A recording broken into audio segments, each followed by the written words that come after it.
Okay, let's see here. Oh, good morning. Yeah, it's still morning. Um, Happy Hump Day. I was watching some really good stuff yesterday, and then I went to go do my cleaning job, and just kind of spaced out and listen to music while I was cleaning and thinking and stuff. It worked out really well. And I mean, I've heard this before and I've noticed this before, but I just want to say it again.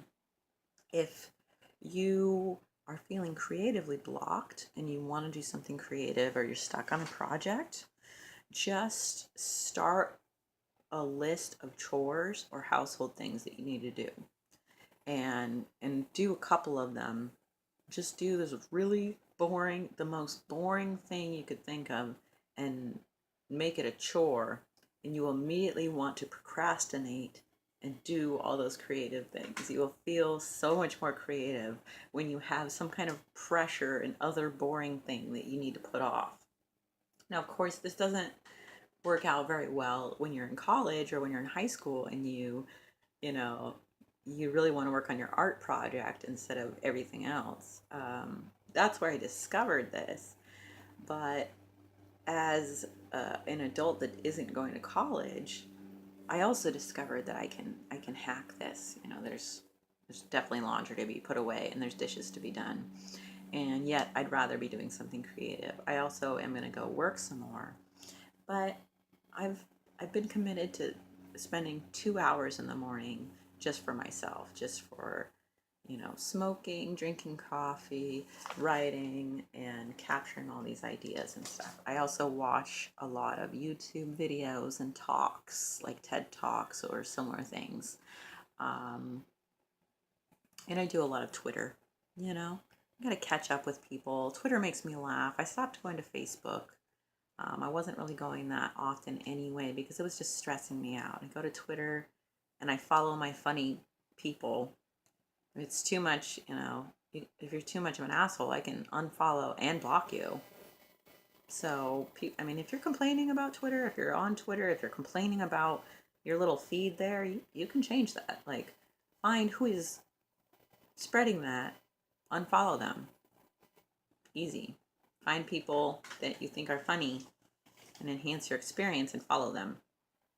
It's kind of like real life, too. I mean, it's just like a small little bite of what people can be like, but if you're complaining about your friends, you can't unfollow them. You can find new friends to follow. Don't actually follow them around. But you know what I mean. Like, go somewhere where you enjoy something, like a bookstore if you like to read, or, sporting event. Pick your favorite sporting event. Go meet people there. You're already going to have something in common. And I'm not just talking about, romantic things or people that you want to have sex with potentially. Go and just try to make friends, same sex, opposite sex, whatever. Just talk to people, and you don't have to follow up with them or anything. But how great would it be if exchanged information with somebody and hung out with them at the next whatever game, speaking, event? Um, maybe it's a dog show. Doesn't matter. Like, if you are where you enjoy something and other people are there enjoying it, you're going to at least have that in common, right? So, anyway, I'm fucking around on Twitter. Y'all are funny. I've made some really good friendships. I've gotten so many good book recommendations and articles. Oh my gosh, it's great. It's all on how you use it. It's just a tool like anything else. It's how you use it. I was watching this thing on YouTube, and I'll watch stupid cat videos too. But I spend most of my time learning stuff. Like, this is my work, and then my playtime is the cat video. So I'm kind of like making a little mock classroom situation for myself. Um, Not so much because I'm self-disciplined, but because I'm not self-disciplined. Like, because I know I need some kind of stimulus. I need something to procrastinate to be too creative. It's like, it's not that stressful either. Like, eventually the dishes will get done. The laundry will get done. I'll be the one doing it. It's not like anybody else is going to do it for me. And so there's this kind of like easing up, but I put pressure on myself so that I can creatively procrastinate. It's weird, okay? I'm not going to pretend that that doesn't seem like really convoluted and weird, but that's how my brain works. You know, once I gave up and just accepted the fact that I just have to go in a roundabout manner for everything and figure it out for myself, you know, I'm a lot more functional. I'm a very functional stoner.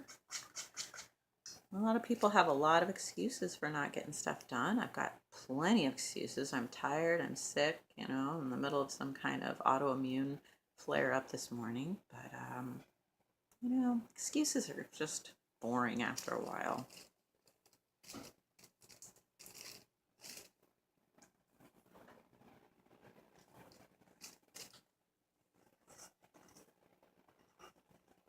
So I'm watching this David Allen thing. And like a lot of like motivational life coachy type people, like everything that he said was like totally common sense. He said it in a really powerful and straightforward way.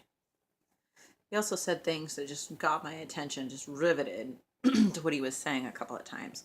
And I was watching him as a public speaker and resonating with the message. I can see how this message could be really a shocking eye opener for a lot of people, and I'm glad that he's found a way to communicate that. And I really would like to emulate that. It was really great. He talks about focus, which is called the art of stress-free productivity. Really great little talk. It's an independent TED talk, I think. And he's talking about the ability to capture things outside of your own brain so that you can deal with them later and focus on whatever you need to focus on fully. And I was like, oh my gosh, that's kind of like my notebook. And I always like when, you know, maybe I've stumbled across this from a few different teachers or whatever, but then this guy lays it out so clearly. He doesn't talk about a notebook. He just says, you know, whatever works for you. It's so great. But the idea is if your to-do list is up here, that's just taking away a little bit of your mental focus. If you're in a catastrophe, if you're almost dying, if you're in a life-threatening situation, you are fully focused in that moment with no space for anything else. You are fully and completely engaged in the present moment. And wouldn't it be great if we could do that without being in the middle of a crisis or catastrophe? Well, it's totally possible. So it's great that you can just lay everything out. And I don't know if this could be helpful to other people, but part of the way that I've done it is I get these really cheap notebooks, and it says, this one just has 2018, February, March, April on it. I just, on the front, it's going to say the year and the months because I've stacked up quite a few at this point. I have like 10 notebooks or something. And it's just got things in it. If something pops into my head, I'll just jot it down. And that way I'm not like, oh my God, I want to hold on to this idea. Like I've got to focus on it. I've got to stay out, you know, while I'm driving or something, you know, like, well, I do actually lose a lot of thoughts while I'm driving because I can't write things down. But anyway, when I'm in the kitchen, when I'm doing laundry, when I'm running around my house, I still have my notebook open and take it to my therapy appointments and stuff like that. It's really helpful. The very beginning of it, it's got just the date. So, right, yeah, I've got, I wrote that in there 2 months ago. There's a metal show that I want to go to. Right, so I totally forgot about that. But I wrote it down in my advanced calendar because it's not till May. I've got birthdays, I've got, you know, things that I've done that were just fun. good weather days, that full moon trip. So that's all in the beginning, right? Because you want to be able to like flip through at the beginning. Like that's really important. Like if it's next week, I need to know my doctor appointment is next week. Then I just, some pages have ideas that are really serious and they're kind of fully formed. Sometimes they have art ideas, and I've got a little crappy drawing, and I'm going to have to redraw it again. But it captures the idea. It's at least there in rough form, rough draft, so I can go back later. Got an idea called Mistress Manners, which is like a Ask or Dear Abby kind of thing, but more kink, fetish, dominatrix kind of focused, right? I've got a whole page here, and I don't know if I'll ever do that idea, but it was important enough to me at the time that it was taking up a lot of space in my brain, and writing it down somewhere allows me to get it out. And honestly, I probably would have lost it anyway. So, I mean, I remember this idea now. It totally was out of my consciousness until I just flipped open this page.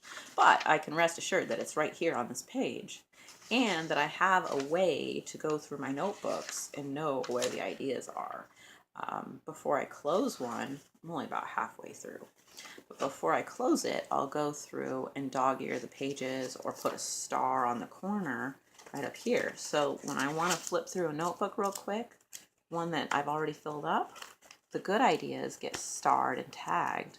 The questions, the book ideas, I've got reading lists, I've got wish lists, any little thing that just pops into my head. I tape things in here too. If I have a note or something else, I've got my finances in here. I've got my page with just my debts. And I redo that one every notebook because it's on my mind. It takes up space and it stresses me out. And if I write it down every couple of months in a place where I'm going to look, so that's the other thing, I had to learn to look back through my notebook. That is what finally gets me settled down. It's all there, and I've got a place to look for it. It's like when you bookmark a really good article, you don't have to memorize the URL, but you know where the bookmark is. If you organize your bookmark folder, it will help a lot too. Put it in themes. Oh, sometimes I have diary kind of entries. They're emotional. There are things that, maybe little bits come out on Twitter. Anytime I feel I get hurt or I get mad, I'll probably write down a lot more. It's a way of venting.